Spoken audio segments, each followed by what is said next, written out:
ಹ ವಾಯುವ್ಯ ಭಾರತದಲ್ಲಿ ಈ ವಿದೇಶಿಯರಾದಂತ ಇಂಡೋ ಗ್ರೀಕರು ಮೌರ್ಯರ ನಂತರ ಮತ್ತೊಂದು ಸಾರಿ ದಾಳಿಯನ್ನ ಮಾಡ್ತಾರೆ ಅಂತೇಳಿ.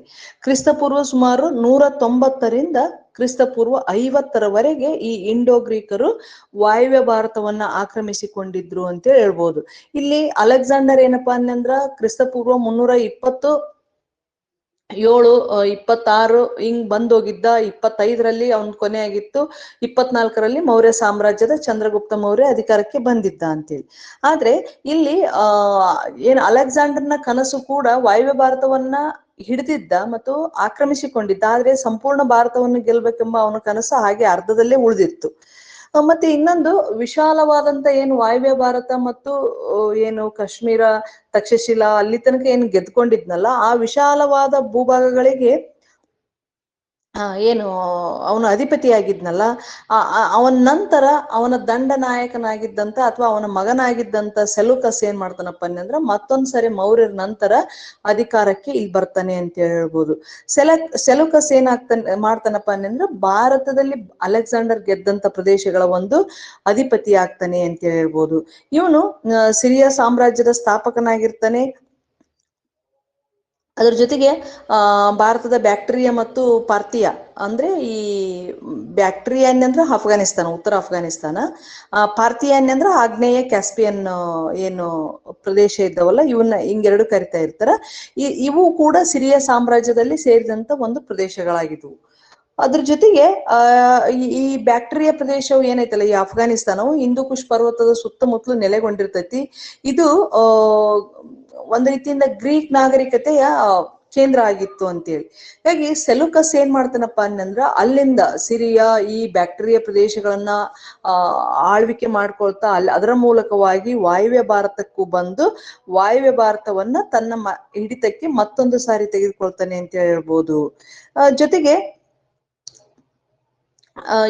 ಈ ಏನು ಪಾರ್ಥಿಯ ಪ್ರದೇಶವು ಕೂಡ ಅಂದಿನ ಪ್ರಾಚೀನ ಭಾರತದ ವ್ಯಾಪ್ತಿಯಲ್ಲೇ ಬರ್ತಾ ಇತ್ತು ಹೆಚ್ಚು ಕಡಿಮೆ.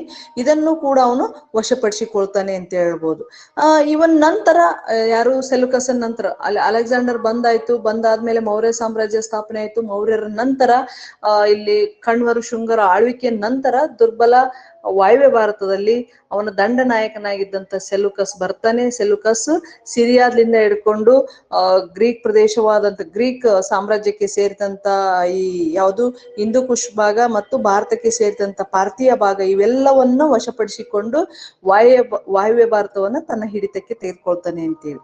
ಅದರ ನಂತರ ಏನಪ್ಪಾ ಅನ್ನಂದ್ರ ಸೆಲೂಕಸನ್ ನಂತರ ಮತ್ತೆ ಅಧಿಕಾರಕ್ಕೆ ಬಂದವನು ಯಾರಪ್ಪ ಅನ್ನಂದ್ರ 1ನೇ ಆಂಟಿಯೋಕಸ್ ಅಂತೇಳಿ. 1ನೇ ಆಂಟಿಯೋಕಸ್ ಏನ್ ಮಾಡ್ತಾನೆ, ಗಾಲರನ್ನ ಸೋಲಿಸಿ ಸೋರಿರ್ ಎಂಬ ಒಂದು ಬಿರುದನ್ನ ಗಳಿಸ್ಕೊಳ್ತಾನೆ. ಇವನು ಕೂಡ ತನ್ನ ಏನು ಹಿರಿಯರಾದಂತ ಅಲೆಕ್ಸಾಂಡರ್ ಯಾವ ರೀತಿ ಇದ್ದ ಅಷ್ಟು ಪ್ರಭಾವಶಾಲಿ ಅರಸರಾಗಿರ್ತಾನೆ ಅಂತ ಹೇಳ್ಬೋದು. ಇವನು ಬಿರುದನ್ನ ಗಳಿಸ್ಕೊಳ್ತಾನೆ. ಇವನ್ ನಂತರ ಏನಾಗ್ತೈತಪ್ಪ ಅನ್ನಂದ್ರ 2ನೇ ಆಂಟಿಯೋಕಸ್, ಸೆಲೂಕಸನ ಮೊಮ್ಮಗನ ಅಂತ 2ನೇ ಆಂಟಿಯೋಕಸ್ ಏನ್ ಮಾಡ್ತಾನೆ, ಅಧಿಕಾರಕ್ಕೆ ಬರ್ತಾನೆ ಅಂತಂದು ಹೇಳ್ಬೋದು. ಹೀಗೆ ವಾಯುವ್ಯ ಭಾರತದಲ್ಲಿ ಏನಪ್ಪಾ ಅನ್ನಂದ್ರ ವಿಶೇಷವಾಗಿ ಇವರು ಆಳ್ವಿಕೆಯನ್ನು ಮಾಡ್ತಾರೆ. ಇಲ್ಲಿ ಯಾರು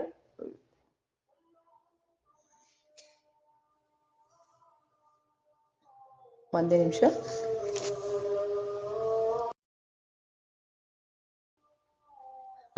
ಇಲ್ಲಿ ಏನಪ್ಪಾ ಅನ್ನಂದ್ರ ಈ ಯಾರು 2ನೇ ಸೆಲೂಕಸನ ವೇಳೆಗಾಗಲೇ ಇದು 2ನೇ ಆಂಟಿಯೋಕಸನ ವೇಳೆಗಾಗಲೇ ಇವ್ರೇನಾಗಿದ್ರಪ್ಪ ಅನ್ನಂದ್ರ ಭಾರತದಲ್ಲಿ ಏನು ಅಲೆಕ್ಸಾಂಡರ್ ಗೆದ್ದಂತ ಪ್ರದೇಶಗಿಂತನೂ ಹೆಚ್ಚು ಪ್ರದೇಶವನ್ನ ವಶಪಡಿಸಿಕೊಂಡಿದ್ರು ಅಂತೇಳಿ ಹೇಳ್ಬೋದು. ಅಂದ್ರೆ ಈ ವಾಯುವ್ಯ ಭಾರತದಲ್ಲಿ ಸಾಕಷ್ಟು ವಿಶಾಲವಾದಂತ ಭೂಭಾಗಗಳನ್ನ ಆಕ್ರಮಿಸಿಕೊಂಡಿದ್ರು ಅಂತೇಳಿ. ಇವರನ್ನ ಬ್ಯಾಕ್ಟ್ರಿಯನ್ ಗ್ರೀಕರು ಅಥವಾ ಯವನರು ಅಂತೇಳಿ ಕೂಡ ಕರೆಯಲಾಗುತ್ತೆ ಅಂತೇಳಿ. ಇದು ಗ್ರೀಕರ ಒಂದು ಶಾಖೆ ಮತ್ತೆ ಪಾರ್ಥಿಯಾದಲ್ಲಿ ಕೂಡ ಇರ್ತೈತಿ. ಹಾಗಾಗಿ ಇವರನ್ನ ಬ್ಯಾಕ್ಟ್ರಿಯನ್ ಗ್ರೀಕರು ಅಥವಾ ಯವನರು ಅಂತೇಳಿ. ಇಲ್ಲಿ ಯವನ ಪ್ರಿಯರು ಅಂದ್ರೆ ಮೆಣಸು ಪ್ರಿಯರು ಅಂತನೂ ಕೂಡ ನಾವೊಂದು ನಮ್ಮ ಇತಿಹಾಸದಲ್ಲಿ ಓದ್ತೀವಿ. ಅದ್ರ ನಂತರ ಆಳ್ವಿಕೆಗೆ ಬಂದವನು ಯಾರಪ್ಪ ಅನ್ನಂದ್ರ ಡಿಮಿಟ್ರಿಯೋಸ್. ಇಲ್ಲಿ ಮೊದಲು ಅಲೆಕ್ಸಾಂಡರ್ ನಂತರ ಅವನ ದಂಡನಾಯಕ ಅಥವಾ ಅವನ ಮಗನಂತ ಸೆಲುಕಸ್ ನಂತರ ಒಂದನೇ ಆಂಟಿಯೋಕಸ್ ನಂತರ ಎರಡನೇ ಆಂಟಿಯೋಕಸ್. ಅಂದ್ರೆ ಇವರು ಪರಿಪೂರ್ಣವಾಗಿ ಭಾರತದಲ್ಲಿ ಅಲೆಕ್ಸಾಂಡರ್ ತರ ಬಂದು ಯುದ್ಧ ಎಲ್ಲವನ್ನು ಮಾಡಲಿಲ್ಲ. ಬರ್ತಾರೆ, ತಮ್ಮ ಮಂತ್ರಿ ಮತ್ತು ಸೈನ್ಯದಿಂದ ವಿಶಾಲವಂತ ವಾಯುವ್ಯ ಭಾರತವನ್ನು ಕೂಡ ಗೆದ್ಕೊಳ್ತಾರೆ. ಆದ್ರೆ ಅವನಷ್ಟು ಪ್ರಭಾವಿಶಾಲಿಗಳು ಆಗಿರಂಗಿಲ್ಲ ಅಂತಂದೇಳಿ. ಈ ನಂತರ ಬಂದವನ್ ಯಾರಪ್ಪ ಅಂದ್ರ ಈ ಡಿಮಿಟ್ರಿಯೋಸ್. ಇವನು ಒಂದನೇ ಯುಥಿಡಿಮೋಸ್ ನ ಮಗನಾಗಿರ್ತಾನೆ ಡಿಮಿಟ್ರಿಯೋಸ್. ಇವನು ಇಂಡೋ ಗ್ರೀಕ್ ಅಥವಾ ಯವನ ಸಂತತಿಯ ಸ್ಥಾಪಕ ಅಂತೇಳಿ ಕರೀತಾರೆ ಯಾರನ್ನ, ಡಿಮಿಟ್ರಿಯೋಸ್ನನ್ನು. ಇವನ ಕಾಲಾವಧಿ ಬಂದ್ಬಿಟ್ಟು ಕ್ರಿಸ್ತಪೂರ್ವ 109ರಿಂದ 160 ಅಂತೇಳಿ ಹೇಳ್ತೀವಿ ನಾವು. ಕ್ರಿಸ್ತಪೂರ್ವ 190ರಿಂದ 160. ಹಾಗಾಗಿ ಈತ ಮತ್ತೊಂದು ಸಾರಿ ಈ ಬ್ಯಾಕ್ಟ್ರಿಯಾ ಪ್ರದೇಶವನ್ನು ಶಕ್ತಿಶಾಲಿ ರಾಜ್ಯವನ್ನಾಗಿ ರೂಪಿಸ್ತಾನೆ. ಇವನು ಕೂಡ ಧೈರ್ಯಶಾಲಿ ಮತ್ತು ಏನಪ್ಪಾ ಅನ್ನಂದ್ರ ವೀರ ಯೋಧನಾಗಿರ್ತಾನೆ ಅಂತ ಹೇಳ್ಬೋದು. ಇಲ್ಲಿ ಮಹಾಭಾಷ್ಯ ಮತ್ತು ಗಾರ್ಗಿ ಸಂಹಿತೆಗಳಲ್ಲಿ ಈತನ ಬಗ್ಗೆ ಉಲ್ಲೇಖ ಇದೆ.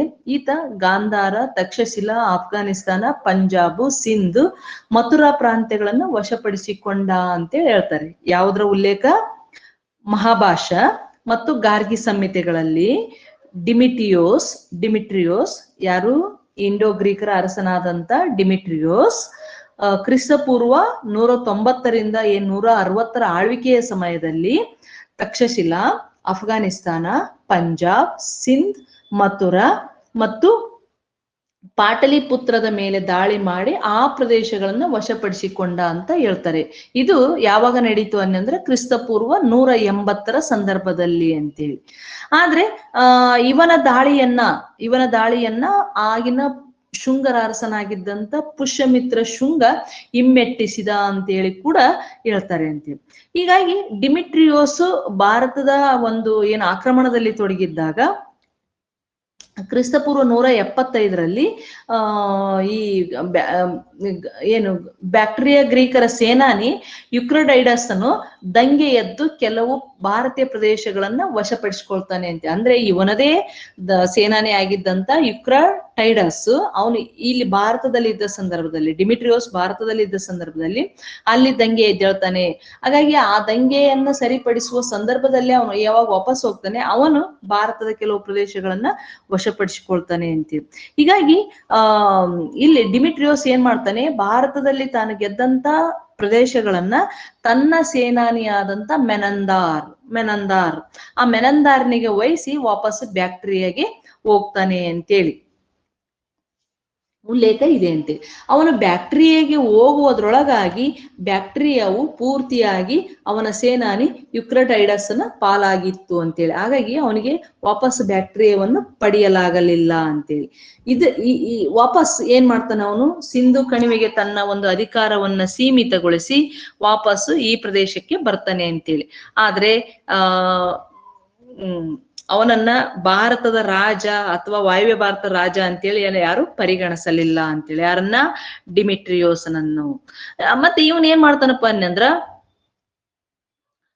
ಇದು ಸಿಂಧ್ನಲ್ಲಿ ತನ್ನದೇ ಹೆಸರಿನ ಒಂದು ನಗರವನ್ನು ನಿರ್ಮಾಣ ಮಾಡ್ತಾನೆ. ಅದ್ರ ಜೊತೆಗೆ ಖರೋಷ್ಠಿ ಲಿಪಿಯಲ್ಲಿ ನಾಣ್ಯಗಳನ್ನು ಕೂಡ ಟಂಕಿಸ್ತಾನೆ.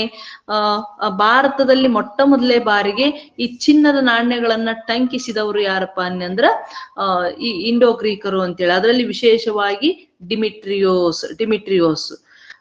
ಇಲ್ಲಿ ನನಗೆ ಇನ್ನೊಂದು ಕನ್ಫ್ಯೂಷನ್ ಇದೆ. ಇವನನ್ನ ಭಾರತ ರಾಜ ಅಂತೇಳಿ ಪರಿಗಣಿಸಲಿಲ್ಲ ಅಂತ ಒಂದು ಬುಕ್ದಲ್ಲಿದೆ, ಇನ್ನೊಂದು ಬುಕ್ದಲ್ಲಿ ಪರಿಗಣಿಸಲಾಯ್ತು ಅಂತ ಮತ್ತೊಂದ್ರಲ್ಲಿದೆ. ಅದನ್ನ ನಾನು ಆಮೇಲೆ ಕ್ಲಾರಿಫಿಕೇಶನ್ ಮಾಡ್ತೀನಿ. ಹಾಗಾಗಿ ಇವನು ಬ್ಯಾಕ್ಟ್ರಿಯಾದಿಂದ ವಾಪಸ್ ಬಂದು ಬ್ಯಾಕ್ಟ್ರಿಯಾವನ್ನು ಕಳ್ಕೊಳ್ತಾನೆ. ಬಂದಾದ್ಮೇಲೆ ಸಿಂಧು ಕಣಿವೆಗೆ ಸೀಮಿತನಾಗಿರ್ತಕ್ಕಂಥ ಏನು ಈ ಸಿಂಧ್ ಪ್ರದೇಶಕ್ಕೆ ಸೀಮಿತನಾದಂತ ಈ ಡಿಮಿಟ್ರಿಯೋಸು ಆ ಪ್ರದೇಶದಲ್ಲಿ ತನ್ನದೇ ಹೆಸರಿನ ಒಂದು ನಗರವನ್ನು ನಿರ್ಮಾಣ ಮಾಡ್ತಾನೆ.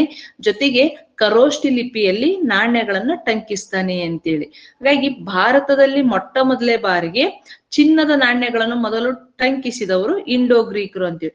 ಬಟ್ ಮೌರ್ಯರ ಕಾಲದಲ್ಲಿ ಚಿನ್ನದ ನಾಣ್ಯಗಳಿದ್ವು, ನಿಷ್ಕ್ ಅಂತಕ್ಕಂಥ ಚಿನ್ನದ ನಾಣ್ಯ ಕೂಡ ಇತ್ತು.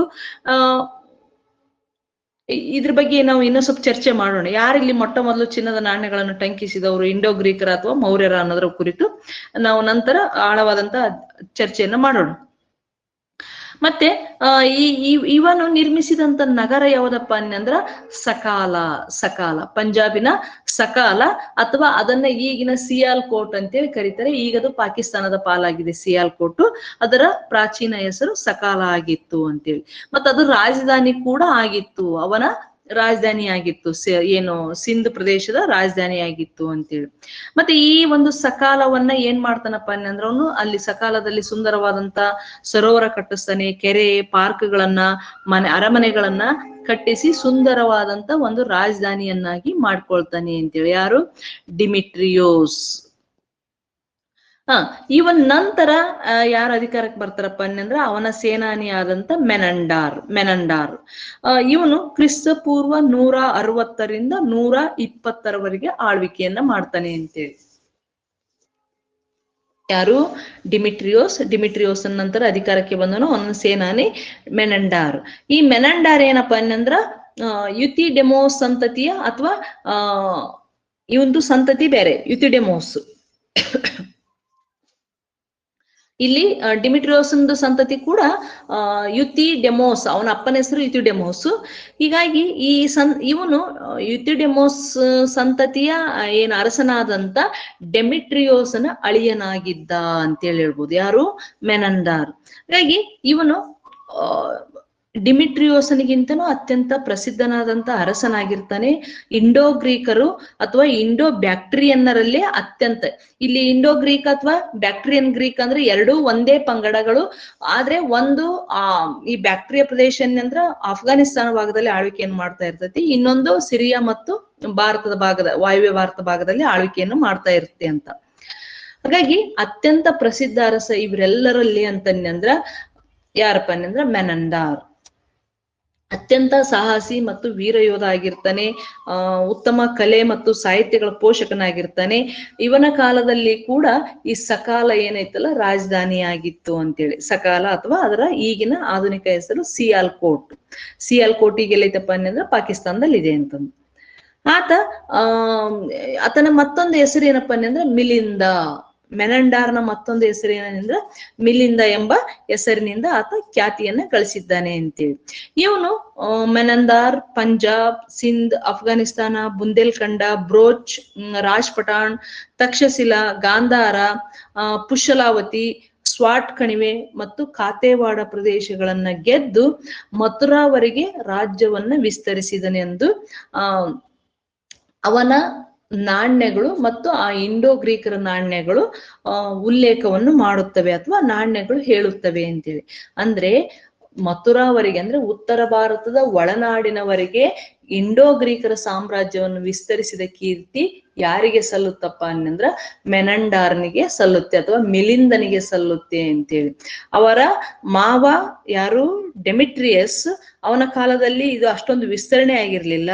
ಅದಕ್ಕಿಂತ ಮುಂಚೆ ಬಂದಂತ ಯಾರು? ಸೆಲೂಕಸ್ ಮತ್ತು ಇದು ಆಂಟಿಯೋಕಸ್ಗಳು ಅಷ್ಟೊಂದು ವಿಸ್ತರಣೆ ಮಾಡಿರಂಗಿಲ್ಲ. ಆದ್ರೆ ಇಲ್ಲಿ ವಿಶೇಷವಾಗಿ ಮೆನಂಡಾರು ಮಥುರಾವರೆಗೆ ಸಾಮ್ರಾಜ್ಯವನ್ನು ವಿಸ್ತರಿಸಿದ ಅಂತೇಳಿ. ಇವನು ಕ್ರಿಸ್ತಪೂರ್ವ 149ರಲ್ಲಿ ಪಾಟಲಿಪುತ್ರದ ಮೇಲೆ ಕೂಡ ದಾಳಿ ಮಾಡ್ತಾನೆ ಅಂತೇಳಿ. ಆದರೆ ಅವನನ್ನ ಈ ಪುಷ್ಯಮಿತ್ರನ ಮೊಮ್ಮಗನಾದಂತ ವಸುಮಿತ್ರನು ಸೋಲಿಸಿದನು ಅಂತೇಳಿ ಹೇಳ್ತಾರೆ. ಅಂದ್ರೆ ಮೆನಂಡಾರ್ನು ಮಥುರಾವರೆಗೆ ಆಳ್ವಿಕೆ ಏನು ವಿಸ್ತರಣೆ ಮಾಡಿ ನಂತರ ಪಾಟಲಿಪುತ್ರ ಬಿಹಾರದಲ್ಲಿ ಬರುತ್ತೆ, ಮಥುರಾ ಉತ್ತರ ಪ್ರದೇಶದಲ್ಲಿ ಬರುತ್ತೆ. ಹಾಗಾಗಿ ಪಾಟಲಿಪುತ್ರದ ಮೇಲೆ ಕ್ರಿಸ್ತಪೂರ್ವ 149ರಲ್ಲಿ ಆಳ್ವಿಕೆ ಅಂದ್ರೆ ದಾಳಿಯನ್ನ ಮಾಡ್ಲಿಕ್ಕೆ ಹೋಗ್ತಾನೆ. ಆದರೆ ಆ ದಾಳಿಯನ್ನ ಪುಷ್ಯಮಿತ್ರ ಶುಂಗನ ಮೊಮ್ಮಗನಾದಂತ ವಸುಮಿತ್ರನು ತಡೆಗಟ್ಟಿ ಅವನನ್ನ ಸೋಲಿಸ್ತಾನೆ ಅಂತೇಳಿ ಹೇಳ್ಬೋದು. ಹಾಗಾಗಿ ಇಲ್ಲಿ ಏನು ಮೆನಂಡಾರ್ ಇದ್ದಾನಲ್ಲ, ಈ ಮೆನಂಡಾರ್ ಅಥವಾ ಮಿಲಿಂದನು ಭಾರತದಲ್ಲಿ ತನ್ನ ಏನು ಪೂರ್ವಿಕನಾದಂತ ಪ್ರಸಿದ್ಧ ಅರಸ ಅಲೆಕ್ಸಾಂಡರ್ಗಿಂತಲೂ ಅತಿ ಹೆಚ್ಚಿನ ಪ್ರದೇಶಗಳನ್ನ ಭಾರತದಲ್ಲಿ ಗೆದ್ದ ಅಂತಂದೇಳಿ ಸ್ಟ್ರಾಂಬೋ ಹೇಳ್ತಾನೆ. ಯಾರು ಸ್ಟ್ರಾಂಬೋ, ಇಟಲಿಯ ಭೂಗೋಳಶಾಸ್ತ್ರ ಅಂತ ಸ್ಟ್ರಾಂಬೋ ಏನ್ ಹೇಳ್ತಾನಪ್ಪ ಅಂದ್ರ, ಅಲೆಕ್ಸಾಂಡರ್ನಿಗಿಂತಲೂ ಅತಿ ಹೆಚ್ಚಿನ ಪ್ರದೇಶಗಳನ್ನ ಗೆದ್ದು ಸಾಮ್ರಾಜ್ಯವನ್ನು ವಿಸ್ತರಿಸಿದ ಕೀರ್ತಿ ಯಾರಿಗೆ ಸಲ್ಲುತ್ತಪ್ಪ ಅಂದ್ರ ಇಂಡೋ ಗ್ರೀಕರಲ್ಲಿ ಮೆನಂಡಾರ್ನಿಗೆ ಸಲ್ಲುತ್ತೆ ಅಂತೇಳಿ. ಮತ್ತೆ ಇಲ್ಲಿ ಪ್ಲುಟಾರ್ಕ್ ಕೂಡ, ಯಾರು ಗ್ರೀಕ್ ಬರಹಗಾರ ಪ್ಲುಟಾರ್ಕ್ ಕೂಡ ಏನ್ ಹೇಳ್ತಾನಪ್ಪ ಅಂದ್ರ, ಭಾರತದಲ್ಲಿ ಅವನು ಹಲವು ರಾಜ್ಯಗಳ ಅಧಿಪತಿಯಾಗಿದ್ದ ಅಂತೇಳಿ ಹೇಳ್ತಾರೆ. ಜೊತೆಗೆ ಅವನು ತನ್ನ ಸೈನ್ಯಕ್ಕೆ ಏನಪ್ಪಾ ಅಂದ್ರ ಭಾರತೀಯ ಏನು ಸೈನಿಕರನ್ನ ಅಥವಾ ಭಾರತೀಯರನ್ನ ನೇಮಕ ಮಾಡಿಕೊಂಡಿದ್ದ ಅಂತ ಹೇಳ್ತಾರೆ. ಇದ್ರ ಜೊತೆಗೆ ಈತ ಬೌದ್ಧ ಮತಾವಲಂಬಿ ಆಗಿದ್ದ. ಆ ಸಂದರ್ಭದಲ್ಲಿ ಪುಷ್ಯಮಿತ್ರ ಶುಂಗನಿಂದ ಹಿಂಸೆಗೆ ಒಳಗಾದಂತ ಬೌದ್ಧ ಭಿಕ್ಕುಗಳಿಗೆ ಮತ್ತು ಬೌದ್ಧರಿಗೆ ಈತೇನ್ ಮಾಡಿದ್ದ, ಆಶ್ರಯ ನೀಡಿದ್ದ ಅಂತ ಹೇಳ್ಬೋದು. ಹೀಗಾಗಿ ಈತನನ್ನ ಸೋಟರ್ ಅಥವಾ ರಕ್ಷಕ ಅಂತೇಳಿ ಕರಿತಾ ಇದ್ರು, ಆ ಬಿರುದಿನಿಂದ ಕರಿತಾ ಇದ್ರು. ಯಾವ ಬಿರುದಿನಿಂದ ಅಂದ್ರ ಸೋಟರ್ ಅಥವಾ ರಕ್ಷಕ ಎಂಬ ಬಿರುದಿನಿಂದ ಕರಿತಾ ಇದ್ರು. ಯಾಕೆಂದರೆ ಮೆನಂಡಾರನು ಬೌದ್ಧ ಮತಾವಲಂಬಿಯಾಗಿದ್ದು ಪುಷ್ಯಮಿತ್ರನಿಂದ ಹಿಂಸೆಗೆ ಒಳಗಾದಂತ ಬೌದ್ಧರಿಗೆ ಆಶ್ರಯ ನೀಡಿ ಆ ಬಿರುದನ್ನ ಪಡ್ಕೊಂಡಿದ್ದ ಅಂತೇಳಿ. ಮತ್ತೆ ಇನ್ನೊಂದ್ ಏನಪ್ಪಾ ಅನ್ನಂದ್ರ, ಇಲ್ಲಿ ಈ ಒಂದು ವಿಶೇಷತೆ ಏನಪ್ಪಾ ಅನ್ನಂದ್ರ, ಇವನ ಆಸ್ಥಾನ ಕವಿಯಾದಂತ ನಾಗಸೇನ ನೋಡ್ಲಿ, ನಾಗಸೇನ ಮತ್ತು ಮಿಲಿಂದಪ್ಪನ್ನ ಏನ್ ಗ್ರಂಥ ಐತಲ್ಲದು, ಆ ಮಿಲಿಂದಪ್ಪನ್ನ ಗ್ರಂಥ ನಾಗಸೇನ ಮತ್ತು ಮೆನಂಡಾರ್ನ ನಡುವಿನ ಚರ್ಚೆಯನ್ನು ಕುರಿತು ನಮಗೆ ಮಾಹಿತಿಯನ್ನ ನೀಡ್ತೈತಿ. ಹಾಗಾಗಿ ಈ ಆಸ್ಥಾನ ಕವಿಯಾದಂತ ನಾಗಸೇನನ ಪ್ರಭಾವದಿಂದ ಇವನು ಬೌದ್ಧ ಮತವನ್ನು ಸ್ವೀಕರಿಸಿರ್ತಾನೆ.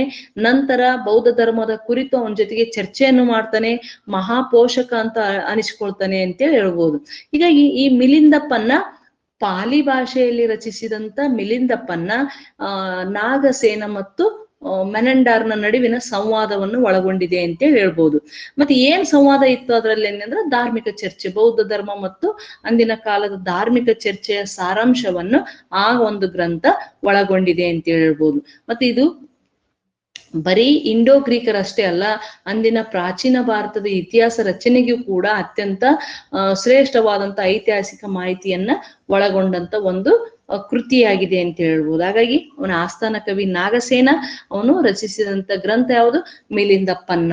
ಯಾವ ಭಾಷೆಯಲ್ಲಿ ಐತೆ ಅಂದ್ರ ಪಾಲಿ ಭಾಷೆಯಲ್ಲಿ ಇದೆ ಅಂತೇಳಿ. ಒಳಗೊಂಡಿರ್ತಕ್ಕಂಥ ಸಾರಾಂಶ ಧಾರ್ಮಿಕ ಚರ್ಚೆ. ಮತ್ತೆ ಈ ಮೆನಂಡಾರ್ ಏನಾಗಿದ್ನಪ್ಪ ಅನ್ನಂದ್ರ ಬೌದ್ಧ ಮತಾವಲಂಬಿ ಆಗಿದ್ದ. ಅವನ ಬಿರುದು ಏನಾಗಿತ್ತು, ರಕ್ಷಕ. ನಂತರ ಬಂದಂತ ಅರಸರು, ಮೆನಂಡಾರ್ ನಂತರ ಅವನ ಮಗ ಸ್ಟ್ರಾಟೋ ಬರ್ತಾನೆ, 1ನೇ ಸ್ಟ್ರಾಟೋ. ಅವನು ಅಂದ್ರಿಂದ ಅಷ್ಟು ವಯಸ್ಕನಾಗಿರಂಗಿಲ್ಲ. ಹಾಗಾಗಿ ಅವನ ಬದಲಾಗಿ ಅವನ ತಾಯಿ ಅಗತೋ ಕ್ಲೋಯಿಸ್ ಅಂತೇಳಿ ಅವನ ತಾಯಿ ಆಳ್ವಿಕೆಯನ್ನ ಮಾಡ್ತಾಳೆ. ನಂತರ ಹೆಲೋಕ್ಲೇಸ್ ಬರ್ತಾನೆ, ಆಂಟಿಯೋಲ್ ಕಿಲೋದಾಸ್ ಅಧಿಕಾರಕ್ಕೆ ಬರ್ತಾನೆ. ಅವನ ರಾಜಧಾನಿ ಯಾವ್ದಾಗಿತ್ತಪ್ಪ ಅಂದ್ರೆ ತಕ್ಷಶಿಲಾ ಆಗಿತ್ತು. ಯಾರ್ದು, ಆಂಟಿಯೋಲ್ ಕಿದಾಸನ ಒಂದು ರಾಜಧಾನಿ ಯಾವ್ದಾಗಿತ್ತು ಅಂದ್ರೆ ತಕ್ಷಶಿಲಾ ಆಗಿತ್ತು. ಇಲ್ಲಿ ಈ ಏನಪ್ಪಾ ಅಂದ್ರೆ ಇವ್ ನಂತರ ಯಾರ ನಂತರ, ಮೆನಂಡಾರ್ ನಂತರ ಬಂದಂತ ಅರಸರು ಅಷ್ಟೊಂದು ಮೆನಂಡಾರ್ ನಂತರ ಪ್ರಬಲರು ಆಗಿರಂಗಿಲ್ಲ. ಹಾಗಾಗಿ ಇವ್ರು ಏನ್ ಮಾಡ್ತಾರಪ್ಪ ಅಂದ್ರೆ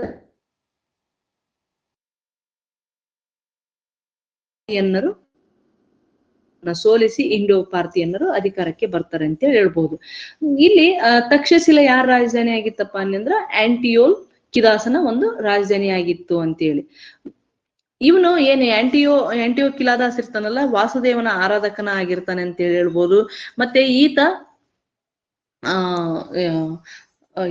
ಅವನ ತನ್ನ ಒಂದು ರಾಯಭಾರಿಯಾಗಿದ್ದಂತ ಹೆಲಿಯೋಡೋರಸ್ ಅಂತೇಳಿ ಇದು ರಾಯಭಾರಿ ಏನಂದ್ರ ಆಂಟಿಯೋ ಕಿಲೋದಾಸನ ಒಂದು ರಾಯಭಾರಿಯಾದಂತ ಹೆಲಿಯೋಡೋರಸನನ್ನ ವಿದಿಶಾದ ಅರಸ ಶುಂಗರಾಜನ ಒಂದು ಆಸ್ಥಾನಕ್ಕೆ ಕಳಿಸಿಕೊಟ್ಟಿರ್ತಾನೆ ಅಂತ ಹೇಳ್ಬೋದು. ಶುಂಗರ ಅರಸ ಯಾರಪ್ಪ ಅನ್ನಂದ್ರ ಭಾಗಭದ್ರ. ಆ ಭಾಗಭದ್ರನ ಆಸ್ಥಾನಕ್ಕೆ ಕಳಿಸಿಕೊಟ್ಟಿರ್ತಾನೆ ಅಂತೇಳಿ ಹೇಳ್ಬೋದು. ಮತ್ತೆ ಇನ್ನೊಂದು ಇವನೊಂದು ಇದು ಬೆನ್ನಾಗರದಲ್ಲಿ ಒಂದು ಗರುಡ ಸ್ತಂಭವನ್ನು ಕೂಡ ಸ್ಥಾಪನೆ ಮಾಡ್ತಾನೆ. ಯಾರು, ಆಂಟಿಯೋಕಿಲೋದಾಸ್ ಅಂತೇಳಿ ಹೇಳ್ಬೋದು. ನಂತರ ಬಂದಂತ ಆರ್ಕೆಬಸನು ತಕ್ಷಶಿಲವನ್ನ ಆಳಿದ.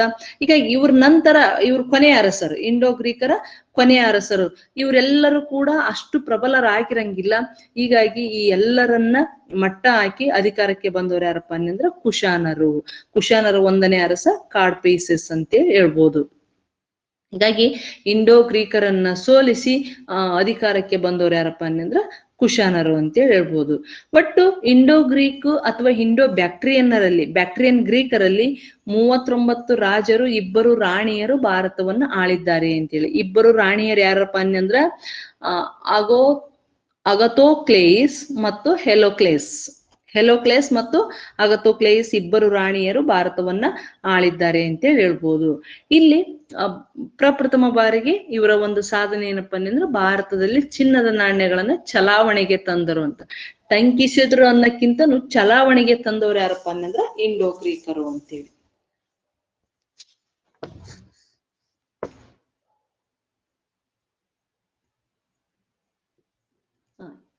ಟಂಕಿಸಿದವರು ಕೂಡ ಇಂಡೋ ಗ್ರೀಕರು, ಚಲಾವಣೆಗೆ ತಂದವರು ಕೂಡ ಇಂಡೋ ಗ್ರೀಕರು. ನಾನು ಸ್ವಲ್ಪ ಮೌರ್ಯರ್ದು ಒಂಚೂರು ನೋಡ್ಕೊಳ್ಳೋಣ. ಅದು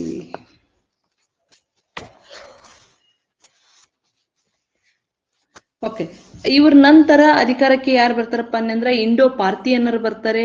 ಇವರು ಕೂಡ ವಾಯುವ್ಯ ಭಾರತವನ್ನ ಶಕರ್ ನಂತರ ಇವರ ಆಳ್ವಿಕೆಗೆ ಒಳಗಾಗುತ್ತೆ. ಇವರು ಇರಾನಿಯನ್ನರು. ಇಂಡೋ ಪಾರ್ಥಿಯನ್ನರು ಅಂದ್ರೆ ಯಾರಪ್ಪ ಅಂದ್ರೆ ಇರಾನಿಯನ್ನರು. ಇವರನ್ನ ಮತ್ತೊಂದು ಪಹಲ್ಲವರು ಎಂಬ ಹೆಸರಿನಿಂದ ಕೂಡ ಕರಿತಾ ಇದ್ರು, ಪಹಲ್ಲವರು ಅಂತಂದೇಳಿ.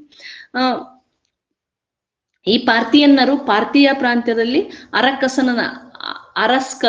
ಅರಸ್ಕಸ್ನ ನಾಯಕತ್ವದಲ್ಲಿ ಅಧಿಕಾರಕ್ಕೆ ಬರ್ತಾರೆ ಅಂತ ಹೇಳ್ಬೋದು. ಇವ್ರ ಬಗ್ಗೆ ಏನ್ ಅಷ್ಟೊಂದು ಮಾಹಿತಿ ಇಲ್ಲ.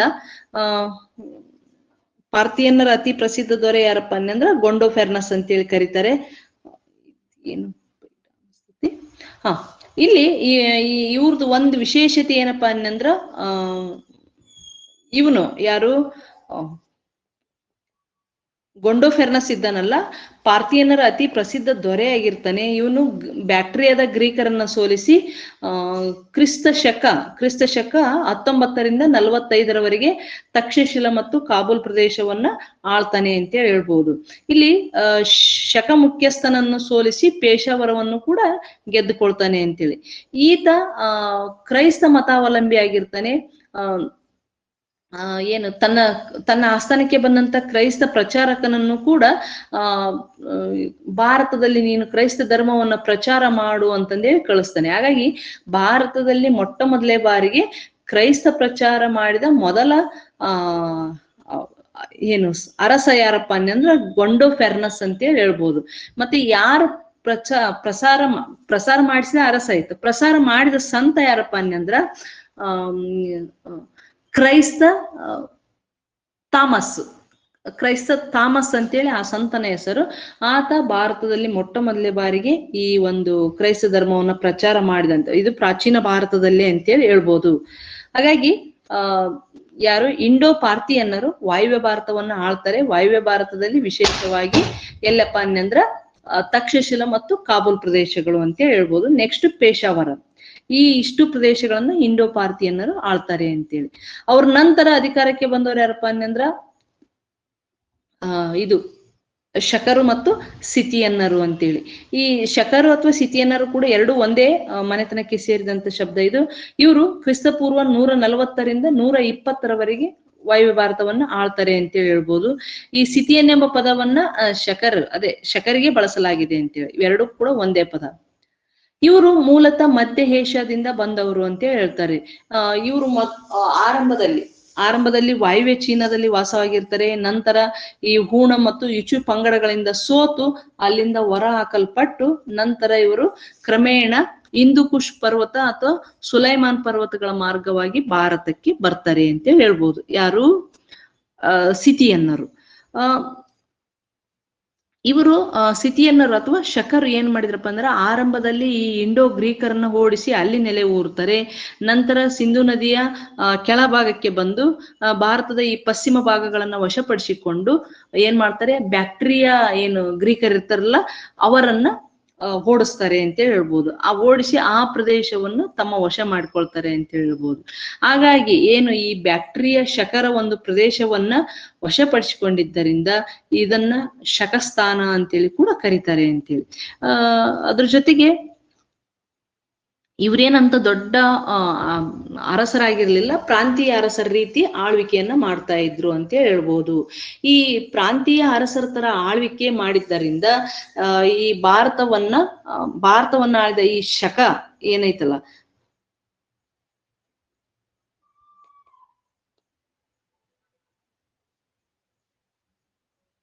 ಶಕರ ಬಗ್ಗೆ ನಾವು ಆಮೇಲೆ ಹೇಳೋಣ. ಇದು ಯಾರು ಸಾರಿ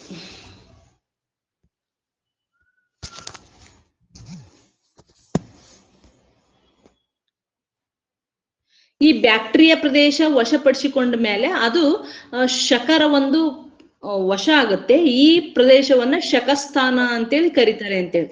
ಈ ಶಕರು ಪ್ರಾಂತೀಯ ಅರಸರಾಗಿರ್ತಾರೆ. ಮತ್ತೆ ಇವರನ್ನ ಈ ಶಕ ಗವರ್ನರ್ಗಳನ್ನ, ಭಾರತವನ್ನು ಅಥವಾ ಭಾರತದ ಪ್ರಾಂತ್ಯಗಳನ್ನ ಆಳಿದಂತ ಶಕ ಗವರ್ನರ್ಗಳನ್ನ ಶಕ ಕ್ಷತ್ರಪರು ಅಂತೇಳಿ ಕೂಡ ಕರೀತಾರೆ. ಕ್ಷತ್ರಪರು ಅಥವಾ ಸತ್ರಪಿಗಳು ಅಂತೇಳಿ ಕರಿತಾ ಇರ್ತಾರೆ. ಇವರು ಅವ್ರೇನು ಎಲ್ಲಾ ಕಡೆ ಅಲ್ಲಲ್ಲಿ ಹರಡ್ಕೊಂತಾರಲ್ರಿ, ಆತರ ಬಂದ್ಮೇಲೆ ಎಲ್ಲಿ ಬಂದ್ಮೇಲೆ ಏನ್ ಹರಡ್ಕೊಂತಾರಲ್ಲ ಮೇಡಮ್, ಅಲ್ಲಿ ಅವ್ರ ಏನ್ ಮಾಡ್ತಾರಂದ್ರ ಆ ಪ್ರದೇಶವನ್ನ ಅವರು ಸತ್ರಪಿ ಪ್ರದೇಶ ಅಂತೇಳಿ ಕರ್ಕೊಂತಾರ ಮೇಡಮ್. ಹಂಗಾಗಿ ಸತ್ರಪಿ ಕ್ಷತ್ರಪಿ ಎರಡು ಒಂದೇ. ಅವ್ರು ತಮ್ಮ ಸಾಮ್ರಾಜ್ಯನೇ ಸತ್ರಪಿ ಅಂತ ಕರ್ಕೊಳೋದ್ರ ಸಲುವಾಗಿ ಕ್ಷತ್ರಪ ಸತ್ರಪ ಎರಡು ಒಂದೇ. ಸತ್ರಪಿಗಳ ಮುಖ್ಯಸ್ಥರನ್ನ ಕ್ಷಾತ್ರಪರು ಅಂತ ಕರೀತಾರೆ. ಅದು ಮಹಾಕ್ಷಾತ್ರಪರು ಅಂತೇಳಿ ಕರಿತಾ ಇದ್ರು ಮುಖ್ಯಸ್ಥರನ್ನ. ಕ್ಷತ್ರಪಿ ಕ್ಷಾತ್ರಪ ಅಂದ್ರೆ ಅದು ಅಪಭ್ರಂಶ ಅನ್ಸುತ್ತೆ ಮೇಡಮ್. ಕ್ಷ ಸ ಹಿಂಗೇನಾರ ಆಗಿರ್ಬೇಕು. ಕ್ಷತ್ರಪ ಸತ್ರಪ. Okay okay okay. ಅದ್ರಲ್ಲಿ ಫೇಮಸ್ ಅಂದ್ರೆ ಮದ್ದು ಮತ್ತೆ ನಾಸಿಕದ್ದು. ಹಾ ಮೇಡಮ್. ಅಲ್ಲಿ ಅಂದ್ರೆ 4 ಇದಾವ ಮೇಡಮ್: ತಕ್ಷಶಿಲಾ, ಮಥುರಾ, ಆಮೇಲೆ ಉಜ್ಜಯಿನಿ ಮತ್ತು ನಾಸಿಕ್. ಹಾ ಮೇಡಮ್. ಅಂದ್ರೆ ಅವರು ತಮ್ಮ ಸಾಮ್ರಾಜ್ಯನ ಈಗ ಸಾಮ್ರಾಜ್ಯವನ್ನ ವಿಂಗಡಿಸ್ಕೊಂಡು ಸತ್ರಪಿಗಳು ಅಂತ ಕರ್ಕೊಂತಾರಲ್ಲ, ಹಂಗಾಗಿ ಇವ್ರು ಟೋಟಲ್ ಆಗಿ ಇವ್ರು 4 ಕಡೆಯರು ಶಕರೇ ಇವ್ರು ಅಂತ, ಚಕರೇ ಇವ್ರು. Okay okay. ಈಗ ಇವರನ್ನ ಏನಪ್ಪಾ ಅಂದ್ರೆ ಶಕಕ್ಷತ್ರಪರು ಅಥವಾ ಸತ್ರಪಿಗಳಂತ ಕರಿತಾ ಇದ್ರು. ಇವರ ಗವರ್ನರ್ಗಳನ್ನು ಕೂಡ ಕ್ಷತ್ರಪರು ಅಂತೇಳಿ ಕರಿತಾ ಇದ್ರು.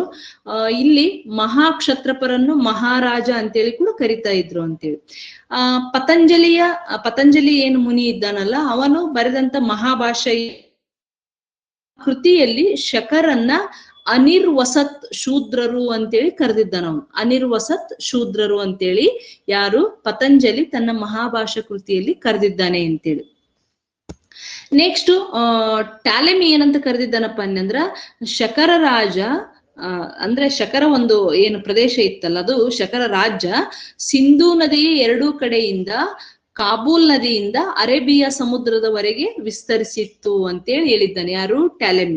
ಟ್ಯಾಲೆಮಿ ಒಬ್ಬ ಭೂಗೋಳ ಶಾಸ್ತ್ರಜ್ಞ. ಅವನೇನ್ ಹೇಳ್ತಾನಪ್ಪ ಅಂದ್ರೆ, ಸಿಂಧೂ ನದಿಯ 2 ಭಾಗ, ಅದು ಎಲ್ಲಿಂದ ಅನ್ನಂದ್ರ ಕಾಬೂಲಿನಿಂದ ಹಿಡಿದು ಏನು 2 ದಂಡೆಯವರೆಗೆ, 2 ದಂಡೆಯಲ್ಲಿ ಅರಬ್ಬಿ ಸಮುದ್ರ ಎಲ್ಲಿ ಸೇರುತ್ತೆ ನೋಡು ಸಿಂಧೂ ನದಿ, ಅಲ್ಲಿಯವರೆಗೆ ಅವರ ಒಂದು ಪ್ರದೇಶ ಹರಡಿತ್ತು ಅಂತೇಳಿ ಹೇಳ್ತಾನೆ. ಯಾರು? ಟ್ಯಾಲೆಮಿ. ಜೊತೆಗೆ ಈ ಭಾರತವನ್ನ ಆಳಿದಂತ ಈ ಏನು ಶಕರ್ ಇದ್ದಾರಲ್ಲ, ಅಥವಾ ಇವರನ್ನ ಒಟ್ಟು ಟೋಟಲ್ ಆಗಿ 4 ಶಾಖೆಗಳಲ್ಲಿ ಗುರುತಿಸಲಾಗಿದೆ ಅಂತೇಳಿ. 4 ಶಾಖೆಗಳಲ್ಲಿ, ಅದರಲ್ಲಿ ಮುಖ್ಯವಾಗಿ ತಕ್ಷಶಿಲಾ ಕ್ಷತ್ರಪರು, ಮಥುರಾ ಕ್ಷತ್ರಪರು, ಉಜ್ಜಯಿನಿ ಕ್ಷತ್ರಪರು ಮತ್ತು ನಾಸಿಕ್ ಕ್ಷತ್ರಪರು ಅಂತೇಳಿ. ಇಲ್ಲಿ ಉಜ್ಜಯಿನಿ ಕ್ಷತ್ರಪರಲ್ಲಿ ವಿಶೇಷವಾಗಿ 1ನೇ ರುದ್ರದಾಮನ್ ಬರ್ತಾನೆ. ಈಗ ನಾವು ತಕ್ಷಶಿಲಾ ಕ್ಷತ್ರಪರನ್ನ ನೋಡೋದಾದ್ರೆ, ಇವರು ಉತ್ತರ ಕ್ಷತ್ರಪರು. ಇವರು ತಕ್ಷಶಿಲವನ್ನ ರಾಜಧಾನಿಯನ್ನಾಗಿ ಮಾಡಿಕೊಂಡು ಆಳ್ತಾ ಇರ್ತಾರೆ ಅಂತೇಳಿ. ಮೊಯಸ್ ಎಂಬ ಒಬ್ಬ ಏನ್ ಅರಸ ಇರ್ತಾನಲ್ಲ, ಇವನು ಕ್ರಿಸ್ತಪೂರ್ವ 20ರಿಂದ ಕ್ರಿಸ್ತಶಕ 30ರವರೆಗೆ ಆಳ್ವಿಕೆಯನ್ನು ಮಾಡ್ತಾನೆ. ಈ ಒಂದು ಶಾಖೆಯ ಪ್ರಥಮ ಅರಸ ಅಂತ ಹೇಳ್ಬೋದು. ಯಾರು? ಮೊಯಸ್. ಇವನು ಗಾಂಧಾರವನ್ನು ಕೂಡ ಆಳ್ತಾನೆ. ಇವನ ರಾಜಧಾನಿ ಯಾವ್ದಾಗಿತ್ತಪ್ಪ ಅಂದ್ರೆ ತಕ್ಷಶಿಲಾ ಆಗಿತ್ತು ಅಂತೇಳಿ.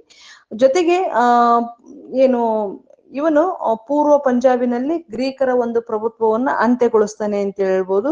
ಇವನಿಗೆ ರಾಜಾದಿರಾಜ ಎಂಬ ಬಿರುದು ಕೂಡ ಇರ್ತೈತಿ. ಇವನು ತನ್ನ ಆಳ್ವಿಕೆಯ ಸಂದರ್ಭದಲ್ಲಿ ತಾಮ್ರದ ನಾಣ್ಯಗಳನ್ನು ಟಂಕಿಸಿದನು ಅಂತೇಳಿ ಹೇಳ್ಬೋದು. ಈ ನಾಣ್ಯಗಳ ಮೇಲೆ ಶಿವ ಮತ್ತು ಬುದ್ಧನ ಚಿತ್ರಗಳಿದ್ದವು ಅಂತೇಳಿ. ಯಾವ ಅರಸ ಅನ್ನಂದ್ರ ಮೊಯಸ್. ಮೊಯಸ್ ಎಲ್ಲಿ ಆಳ್ತಾ ಇರ್ತಾನಂದ್ರ ಗಾಂಧಾರವನ್ನ ಆಳ್ತಾ ಇರ್ತಾನೆ. ಇವನ ರಾಜಧಾನಿ ಯಾವುದಾಗಿತ್ತಂದ್ರ ತಕ್ಷಶಿಲಾ ಆಗಿತ್ತು ಅಂತೇಳಿ. ಮತ್ತು ಈ ಪ್ರದೇಶದಲ್ಲಿದ್ದಂತ ಗ್ರೀಕರನ್ನ ಇವನು ಓಡಿಸಿದ್ದ ಅಂತ. ಇವನಿಗೆ ಇದ್ದಂತ ಬಿರುದು ರಾಜಾದಿರಾಜ ಅಂತ. ಮತ್ತೆ ಇವನಿಗೆ ಮತ್ತೊಂದು ಬಿರುದಿತ್ತು, ಮಹಾರಾಜ ಮಹಾತ್ಮ ಎಂಬ ಬಿರುದು ಕೂಡ ಇರ್ತೈತಿ. ಗಾಂಧಾರ, ತಕ್ಷಶಿಲಾ ಇವನ ವಶದಲ್ಲಿ ಇರ್ತವೆ. ಕ್ರಿಸ್ತಪೂರ್ವ 72ರ ವರೆಗೆ ಇವನ ಆಳ್ವಿಕೆಯನ್ನು ಮಾಡಿದ ಅಂತ ಹೇಳ್ಬೋದು.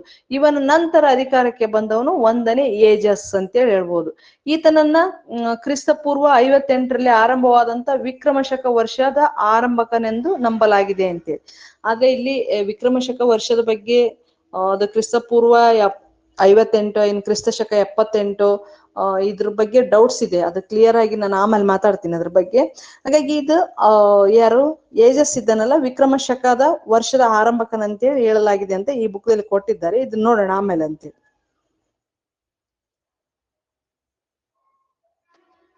ಆದ್ರೆ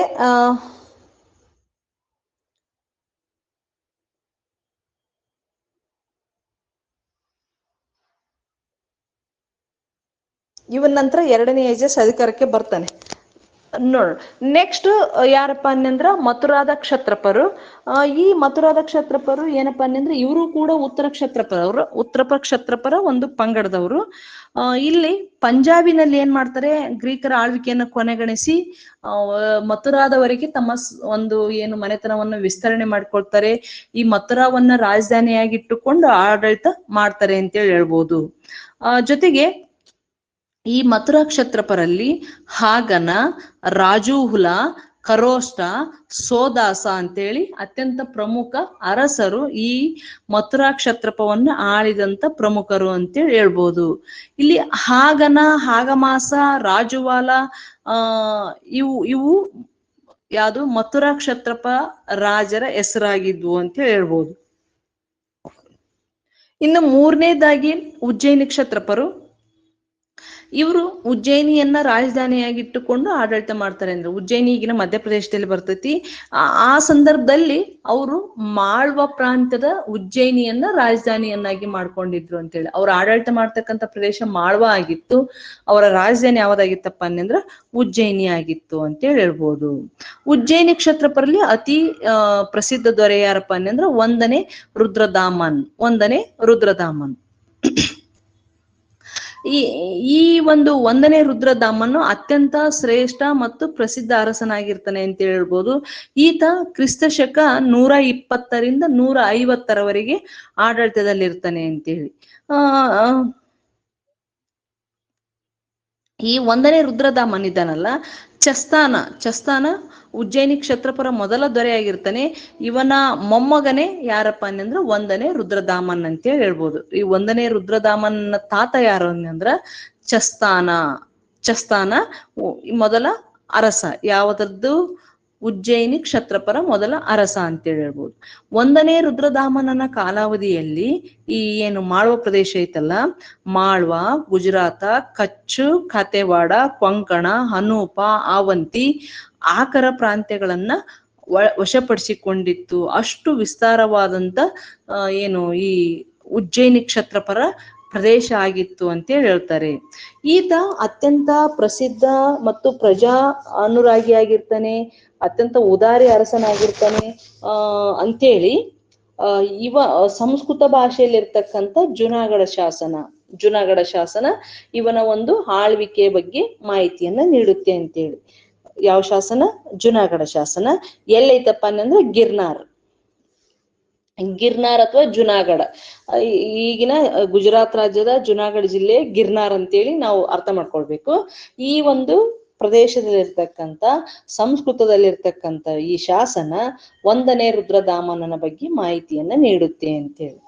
ಈ ಒಂದು ಶಾಸನದ ಪ್ರಕಾರ ಮೌರ್ಯರಿಂದ ನಿರ್ಮಿಸಲ್ಪಟ್ಟಂತ ಈ ಸೌರಾಷ್ಟ್ರದ ಸುದರ್ಶನ ಸರೋವರವನ್ನ ಈತ ಪುನರ್ ನಿರ್ಮಿಸಿದನು ಅಂತೇಳಿ ಹೇಳ್ತಾರೆ. ಯಾವ್ದ ಸರೋವರವನ್ನ? ಸುದರ್ಶನ ಸರೋವರವನ್ನ. ಎಲ್ಲಿ? ಸೌರಾಷ್ಟ್ರ. ಯಾರಿಂದ ನಿರ್ಮಾಣ ಆಗಿತ್ತು ಅಂದ್ರೆ ಮೌರ್ಯರಿಂದ. ಅದನ್ನ ಈತ ಏನ್ ಮಾಡಿದ? ಪುನರ್ ನಿರ್ಮಿಸಿದ ಅಂತೇಳಿ. ಈತ ಶಾತವಾಹನರ ಅರಸ ವಸಿಷ್ಠ ಪುತ್ರ ಪುಲಮಾಯಿಯನ್ನು ಕೂಡ ಸೋಲಿಸಿದನು ಅಂತೇಳಿ ಹೇಳ್ತಾರೆ. ಜೊತೆಗೆ ಲಿಚ್ಛವಿ ಮತ್ತು ಇಕ್ಷ್ವಾಕು ವಂಶದವರೊಂದಿಗೆ ವೈವಾಹಿಕ ಸಂಬಂಧಗಳನ್ನು ಮಾಡಿಕೊಂಡು ಏನ್ ಮಾಡಿದ? ತನ್ನ ಸಾಮ್ರಾಜ್ಯವನ್ನ ವಿಸ್ತರಿಸಿದ ಮತ್ತು ಗಟ್ಟಿಗೊಳಿಸಿದ ಅಂತ ಹೇಳ್ತಾರ. ಜೊತೆಗೆ ಈ ಜುನಾಗಢ ಶಾಸನವೇ ಹೇಳುವಂತೆ ಅವನು ಜನರ ಮೇಲಿನ ತೆರಿಗೆಗಳನ್ನು ಇಳಿಸಿದನು, ದರೋಡೆಕೋರರನ್ನ ನಿಗ್ರಹಿಸಿದನು, ಬ್ರಾಹ್ಮಣರಿಗೆ ಆಶ್ರಯವನ್ನು ನೀಡಿದನು. ಜೊತೆಗೆ ಈತ ಕಲೆ, ಸಂಗೀತ, ವ್ಯಾಕರಣ, ತರ್ಕಶಾಸ್ತ್ರ ಮತ್ತು ರಾಜ್ಯಶಾಸ್ತ್ರಗಳಲ್ಲಿ ಪಾಂಡಿತ್ಯವನ್ನು ಹೊಂದಿದ್ದನು ಅಂತ ಹೇಳ್ತಾರೆ. ಹೀಗಾಗಿ ಇವನಿಗೆ ಮಹಾಕ್ಷತ್ರಪ ರುದ್ರದಾಮನ್ ಎಂಬ ಬಿರುದು ಇತ್ತು ಅಂತ ಹೇಳ್ತಾರೆ.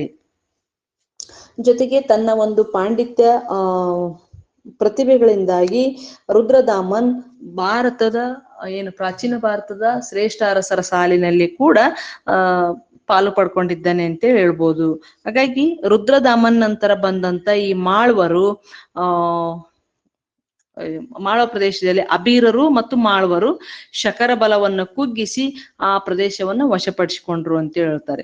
ಇಲ್ಲಿ ಮೂರನೇ ರುದ್ರದಾಮನ್ ಇದ್ದಾನಲ್ಲ, ಇವನು ಯಾವುದು? ಉಜ್ಜಯಿನಿ ಕ್ಷತ್ರಪರ ಕೊನೆಯ ಅರಸ ಅಂತ ಹೇಳ್ಬೋದು.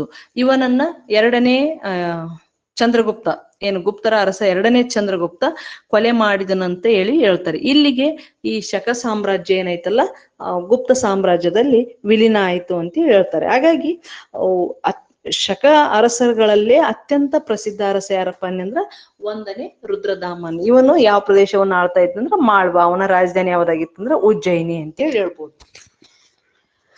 ಇನ್ನ ಕೊನೆಯದಾಗಿ ಹೇಳೋದಾದ್ರೆ ನಾಸಿಕ್ ಕ್ಷತ್ರಪರು. ಇವರು ಮಹಾರಾಷ್ಟ್ರದ ನಾಸಿಕ್ ಪ್ರದೇಶವನ್ನ ಆಳ್ತಾ ಇರ್ತಾರೆ ಮತ್ತು ರಾಜಧಾನಿ ಕೂಡ ನಾಸಿಕ್ ಆಗಿರ್ತೈತಿ ಅಂತೇಳಿ ಹೇಳ್ಬೋದು. ಇಲ್ಲಿ ಅತ್ಯಂತ ಪ್ರಸಿದ್ಧ ಅರಸ ಅಥವಾ ಮೊದಲ ಅರಸ ಯಾರಪ್ಪ ಅಂದ್ರೆ ಭೂಮಕ. ಪ್ರಸಿದ್ಧ ಅರಸ ಯಾರಪ್ಪ ಅಂದ್ರೆ ನಹಪಾಣ ಅತ್ಯಂತ ಪ್ರಸಿದ್ಧ ಅರಸನಾಗಿರ್ತಾನೆ. ಇವನು ಶಾತವಾಹನರ ಜೊತೆಗೆ ಹೋರಾಟ ಮಾಡಿ ಮಹಾರಾಷ್ಟ್ರದ ಹಲವು ಪ್ರದೇಶಗಳನ್ನ ಕಿತ್ಕೊಳ್ತಾನೆ ಅಂತ ಹೇಳ್ಬೋದು. ಆತನ ಒಂದು ಮನೆತನ ಅಥವಾ ಸಾಮ್ರಾಜ್ಯ ಪೂನಾದಿಂದ ಅಜ್ಮೀರದವರೆಗೂ ಹಾಗೂ ಕಾತೆವಾಡದಿಂದ ಮಾಳ್ವದವರೆಗೆ ವಿಸ್ತರಿಸಿತ್ತು ಅಂತೇಳಿ. ಯಾರ್ದು? ನಹಪಾಣಂದು. ನಹಪಾಣ ಯಾರಪ್ಪ ಅಂದ್ರ ನಾಸಿಕ್ ಕ್ಷತ್ರಪರ ಪ್ರಸಿದ್ಧ ಅರಸ ಅಂತೆ. ಇವನು ಕೂಡ ತನ್ನ ಹಳೆಯ ಇವನ ನಾಣ್ಯಗಳ ಪ್ರಕಾರ ಈ ಸಾಮ್ರಾಜ್ಯದ ವಿಸ್ತರಣೆಯಲ್ಲಿ ಅವನ ಹಳೆಯ ಉಷವದತ್ತನು ಕೂಡ ಇವನಿಗೆ ನೆರವಾಗ್ತಾನೆ ಅಂತೇಳಿ ಹೇಳ್ಬೋದು. ಈ ನಹಪಾಣನು ಶಾತವಾಹನರ ದೊರೆ ಗೌತಮಿ ಪುತ್ರ ಶಾತಕರ್ಣಿಯನ್ನ ಸೋಲಿಸಿದನು ಅಂತೇಳಿ ನಾಸಿಕ್ ಶಾಸನ ಹೇಳುತ್ತೆ ಅಂತೇಳಿ. ನಾಸಿಕ್ ಶಾಸನ ಯಾರು? ಗೌತಮಿ ಪುತ್ರನ ತಾಯಿ ಗೌತಮಿ ಬಹಳಷ್ಟು ರಚಿಸಿದಂತ ಅದು ಶಾಸನ. ಏನ್ ಹೇಳ್ತಪ್ಪ ಅಂದ್ರೆ ನಹಪಾಣನು ಶಾತವಾಹನರ ದೊರೆ ಗೌತಮಿ ಪುತ್ರನನ್ನು ಸೋಲಿಸಿದ ಅಂತ ಹೇಳುತ್ತೆ ಅಂತ. ಕ್ರಿಸ್ತಪೂರ್ವ 58ರಲ್ಲಿ ಈ ಉಜ್ಜಯಿನಿಯ ದೊರೆ ವಿಕ್ರಮಾದಿತ್ಯನು ಶಕರನ್ನ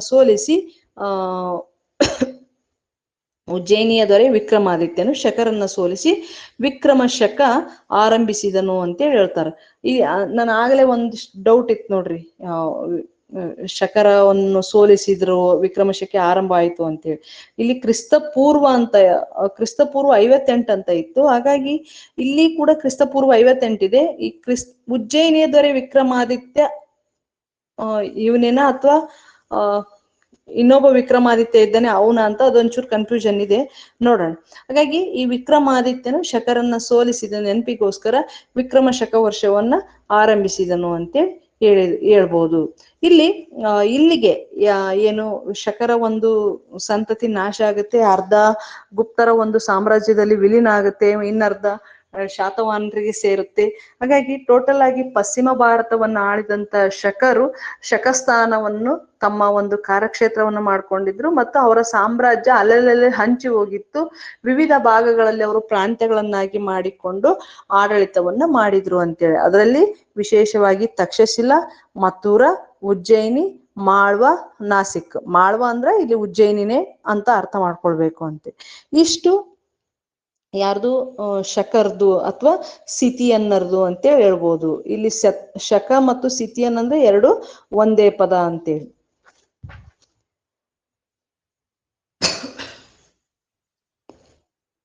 ಇಂಡೋ ಗ್ರೀಕರಲ್ಲಿ ಅತ್ಯಂತ ಪ್ರಸಿದ್ಧ ಅರಸನ್ ಅಂದ್ರ ಮೆಲಿಂಡಾರು ಅಥವಾ ಮೆನಂಡಾರು. ಇವನ್ ಬಗ್ಗೆ ಸಾಕಷ್ಟು ಕ್ವಶನ್ಗಳಾಗಿದ್ದಾವೆ. ಆಮೇಲೆ ಸುದರ್ಶನ ಸರೋವರದ ಬಗ್ಗೆ ಕ್ವಶನ್ ಆಗಿದೆ, ಮಿಲಿಂದ ಪನ್ನದ ಬಗ್ಗೆನೂ ಕೂಡ ಕ್ವಶನ್ ಆಗಿದೆ ಅಂತ ಹೇಳ್ಬೋದು.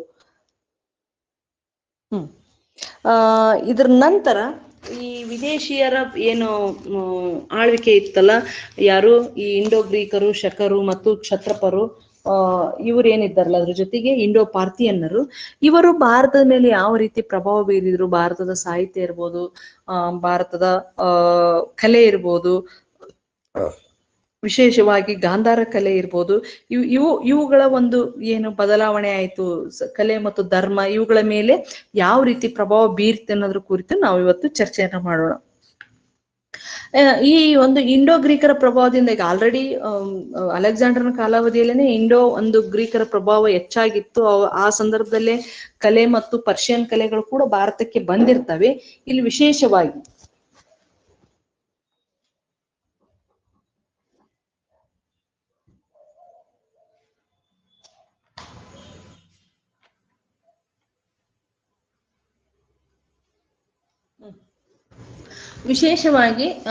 ಈ ಹಿಂಡೋ ಗ್ರೀಕರ್ ನಂತರ ಬಂದಂತ ಮೌರ್ಯರ ನಂತರದ ಹಿಂಡೋ ಗ್ರೀಕರ ಸಂಪರ್ಕದಿಂದಾಗಿ ಭಾರತೀಯರ ಒಂದು ಭಾಷೆ ಮೇಲೆ ಗ್ರೀಕ್ ಸಂಸ್ಕೃತಿ ತನ್ನ ಪ್ರಭಾವವನ್ನು ಬೀರುತ್ತೆ ಅಂತ ಹೇಳ್ಬೋದು. ಗ್ರೀಕ್ ಭಾಷೆ, ಸಾಹಿತ್ಯ ಜೊತೆಗೆ ಸಂಸ್ಕೃತ ಸಾಹಿತ್ಯದಲ್ಲಿ ಕೆಲವು ಗ್ರೀಕ್ ಶಬ್ದಗಳು ಕೂಡ ಸೇರ್ಕೊಳ್ತವೆ. ಯವನಿಕ ಇರ್ಬೋದು, ಆಮೇಲೆ ಇಲಿಯಡ್ ಕಾವ್ಯದ ಕೆಲವು ಪದ್ಯಗಳಿರ್ಬೋದು, ಇವು ಭಾರತೀಯ ಭಾಷೆಗೆ ಅನುವಾದ ಕೂಡ ಆಗ್ತವೆ ಅಂತ ಹೇಳ್ಬೋದು. ಆಮೇಲೆ ಏನು ಹೋಮರ್ ಕವಿ ಇರ್ತಾನಲ್ಲ, ಗ್ರೀಕ್ ನ ಹೋಮರ್ ಕವಿ, ಅವನ ನಾಟಕಗಳಂತ ಇಲಿಯಡ್ ಮತ್ತು ಓಡಿಸಿ ಭಾರತದಲ್ಲಿ ಪ್ರದರ್ಶನ ಆಗ್ತವೆ ಅಂತ ಹೇಳ್ಬೋದು. ಜೊತೆಗೆ ಭಾರತದಲ್ಲಿ ಕೂಡ ಈ ಲೌಕಿಕ ಸಾಹಿತ್ಯ ರಚನೆಗೆ ಗ್ರೀಕರು ಪ್ರೇರಣೆಯನ್ನು ನೀಡ್ತಾರೆ ಅಂತ ಹೇಳ್ಬೋದು. ಜೊತೆಗೆ ಈ ರುದ್ರದಾಮನ ಜುನಾಗಢ ಶಾಸನ ಸಂಸ್ಕೃತದಲ್ಲಿ ಇದ್ದು ಗ್ರೀಕ್ ಶೈಲಿಯಿಂದ ಪ್ರಭಾವಿತ ಆಗಿದೆ ಅಂತ ಹೇಳ್ಬೋದು. ಆಮೇಲೆ ಅಶ್ವಘೋಷನ ಬುದ್ಧ ಚರಿತೆ, ಆಮೇಲೆ ಸೌಂದರ್ಯಾನಂದ, ಆಮೇಲೆ ಮಿಲಿಂದ ಪನ್ನ, ಈ ವಾತ್ಸಾಯನ ಕಾಮಸೂತ್ರಗಳು ಈ ಗ್ರೀಕ್ ಸಾಹಿತ್ಯದಿಂದ ಪ್ರಭಾವಿಸಲ್ಪಟ್ಟಿವೆ ಅಂತೇಳಿ ಹೇಳಲಾಗಿದೆ ಅಂತೇಳಿ. ಜೊತೆಗೆ ವಿಶೇಷವಾಗಿ ತತ್ವಜ್ಞಾನಿಗಳಂತ ಅರಿಸ್ಟಾಟಲ್, ಪ್ಲೇಟೋ, ಸಾಕ್ರೆಟಿಸ್ ಇವರ ತತ್ವಜ್ಞಾನವನ್ನು ಭಾರತೀಯರು ಕಲೀಲಿಕ್ಕೆ ಅನುಕೂಲ ಆಯಿತು ಅಂತೇಳಿ. ಮತ್ತೆ ಅದೇ ರೀತಿ ಭಾರತೀಯರ ಒಂದು ಸಾಂಖ್ಯಶಾಸ್ತ್ರ, ಉಪನಿಷತ್ತುಗಳನ್ನ ಗ್ರೀಕರು ಕಲ್ತ್ಕೊಳ್ತಾರೆ ಅಂತೇಳಿ ಹೇಳ್ಬೋದು. ಅಂದಿನ ಕಾಲದಲ್ಲಿ ಏನ್ ಅಲೆಕ್ಸಾಂಡ್ರಿಯಾ ಇರುತ್ತಲ್ಲ, ಅಲೆಕ್ಸಾಂಡರ್ ನಿರ್ಮಾಣ ಮಾಡಿದಂತ ಅಲೆಕ್ಸಾಂಡ್ರಿಯಾ ನಗರ ಅತ್ಯಂತ ಬೃಹತ್ ಕಲಿಕಾ ಕೇಂದ್ರವಾಗಿ ಬೆಳಿತೈತಿ ಅಂತೇಳಿ. ಆ ಒಂದು ಅಲೆಕ್ಸಾಂಡ್ರಿಯಾ ನಗರದಲ್ಲಿ ಭಾರತದ ಕರ್ಮ ಸಿದ್ಧಾಂತ, ಯೋಗ, ಧ್ಯಾನಗಳು, ಇವು ಮತ್ತೆ ತತ್ವಜ್ಞಾನ ಇವೆಲ್ಲವೂ ಕೂಡ ಅಲ್ಲಿ ಪ್ರಭಾವಿಸಲ್ಪಟ್ಟು ಬೆಳವಣಿಗೆಯನ್ನು ಹೊಂದಿದ್ವು ಅಂತೇಳಿ ಹೇಳ್ಬೋದು. ಜೊತೆಗೆ ಈ ಕಲೆ ವಿಷಯಕ್ಕೆ ಬಂದ ಹೊತ್ನಾಗ ಗಾಂಧಾರ ಕಲೆ, ವಾಯುವ್ಯ ಭಾರತದಲ್ಲಿ ವಿಶೇಷವಾಗಿ ಗಾಂಧಾರ ಕಲೆ ಪ್ರಾರಂಭ ಆಗುತ್ತೆ ಅಂತ ಹೇಳ್ಬೋದು. ಈ ಭಾರತೀಯ ಕಸಬುದಾರರು ಅಥವಾ ಕುಶಲಕರ್ಮಿಗಳು ಆ ಸಂದರ್ಭದಲ್ಲಿ ಏಷ್ಯಾ, ಮಧ್ಯ ಏಷ್ಯಾ, ಗ್ರೀಕರು ಮತ್ತು ರೋಮನರ ಸಂಪರ್ಕಕ್ಕೆ ಬಂದಿದ್ರಿಂದ ಈ ಗ್ರೀಕರ ಕಲಾ ಮಾದರಿಯಲ್ಲಿ ಭಾರತದಲ್ಲಿ ಬುದ್ಧನ ಮೂರ್ತಿಗಳನ್ನ ಕೆತ್ತಲಾರಂಭಿಸ್ತಾರೆ ಅಂತ ಹೇಳ್ಬೋದು. ಇದನ್ನ ಗಾಂಧಾರ ಕಲೆ ಅಂತೇಳಿ. ಇಲ್ಲಿ ಭಾರತ ಮತ್ತು ಗ್ರೀಕರ ಸಮ್ಮಿಳನತೆಯಿಂದ ವಸ್ತು ವಿಷಯ, ಈ ಕಲೆಯಲ್ಲಿ ವಸ್ತು ವಿಷಯ ಇರ್ತದೆ. ಏನಾಯ್ತಪ್ಪ ಅಂದ್ರ ಈ ದೇಹ ಮತ್ತು ವಸ್ತು ವಿಷಯ ಅಂತ ಬಂದತ್ನ್ಯಾಗ ಇಲ್ಲಿ ಆಂತರ್ಯವಾಗಿ ಭಾರತೀಯತೆ ಅಂದ್ರೆ ದೇಹಾತ್ಮ ಮತ್ತು ಗಂಭೀರತೆ ಇವೆಲ್ಲ ಏನು ಆಧ್ಯಾತ್ಮ ಈ ರೀತಿ ಆಂತರ್ಯ ಬಂದ್ಬಿಟ್ಟು ಭಾರತೀಯರದ್ದು, ಬಾಹ್ಯ ಲಕ್ಷಣಗಳು ಬಂದ್ಬಿಟ್ಟು ಗ್ರೀಕರದ್ದು ಅಂತೇಳಿ. ಹೀಗಾಗಿ ಈ ಗಾಂಧಾರ ಕಲೆಯಲ್ಲಿ ಬಾಹ್ಯ ಮತ್ತು ಆಂತರಿಕ ಸಮ್ಮಿಶ್ರಿತ ಒಂದು ಕಲೆ ಏನು ಮೂಡಿ ಬರ್ತೈತಲ್ಲ, ಇದನ್ನ ನಾವು ಗಾಂಧಾರ ಕಲೆ ಅಂತ ಕರಿತೀವಿ. ಇದು ವಿಶೇಷವಾಗಿ ವಾಯುವ್ಯ ಭಾರತದಲ್ಲಿ ಬುದ್ಧನ ಮೂರ್ತಿಗಳ ಕೆತ್ತನೆಯಲ್ಲಿ ಕಂಡು ಬರುತ್ತೆ ಅಂತ ಹೇಳ್ಬೋದು. ಈ ಒಂದು ಕಲೆ ಹುಟ್ಟಿಗೆ ಕಾರಣ ಯಾರಪ್ಪ ಅಂದ್ರೆ ಇಂಡೋ ಗ್ರೀಕರ ಒಂದು ಪ್ರಭಾವ ಅಂತ ಹೇಳ್ಬೋದು. ಇದೇ ತರ ಮಥುರಾ ಕಲೆ ಕೂಡ ಇಂಡೋ ಗ್ರೀಕರ ಒಂದು ಈ ಗ್ರೀಕರ ಪ್ರಭಾವದಿಂದನೇ ಹುಟ್ಕೊಳ್ತೈತಿ ಅಂತ ಹೇಳ್ಬೋದು.